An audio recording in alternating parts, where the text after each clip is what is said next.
વિવાદાસ્પદ આસારામ આશ્રમમાંથી વધુ એક સાધક ગુમ થયો.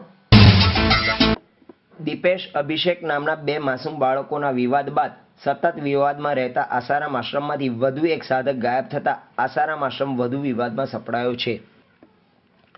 છેલ્લા દોઢેક વર્ષથી આસારામ આશ્રમ સતત વિવાદમાં રહ્યો છે. અગાઉ દીપેશ અભિષેકના મૃત્યુ, ત્યારબાદ આશ્રમના ભૂતપૂર્વ સાધક રાજુ ચાંડક દ્વારા વિવાદાસ્પદ નિવેદનો અને ત્યારબાદ તેની ઉપર ખાનગી ગોળીબાર બાદ હાલમાં જ એક 53 વર્ષીય સાધક શંકાસ્પદ રીતે આશ્રમમાંથી ગાયબ થતા આસારામ આશ્રમ જાણે કે વિવાદાસ્પદ આશ્રમ બની ગયો છે.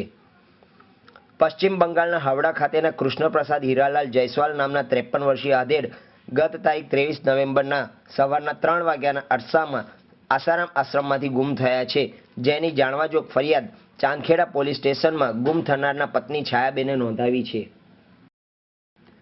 આ કેસમાં સૌથી મોટો પ્રશ્ન ઉપસ્થિત થાય છે કે ગત તારીખ 23 નવેમ્બરે આ વ્યક્તિ ગુમ થયો હોવા છતાં છેક 15મી ડિસેમ્બરે આ ફરિયાદ નોંધાવવામાં આવી છે, તો આટલો લાંબો સમય કેમ લાગ્યો? આ કેસમાં બીજો મોટો પ્રશ્ન ઉપસ્થિત થાય છે કે જો આ વ્યક્તિ માનસિક રીતે અસ્વસ્થ હતી તો તે બીજે ક્યાંયથી નહીં અને માત્ર આસારામ આશ્રમમાંથી જ કઈ રીતે ગાયબ થયો? શક્ય છે આશ્રમ સત્તાવાળો આ પ્રશ્ન દબાવવા માંગતા હશે અને તે માટે જ ગુમ થનાર વ્યક્તિના પત્ની પાસે એવું નિવેદન કરાવડાવ્યું હશે કે તેઓ માનસિક રીતે વિકલાંગ હતા.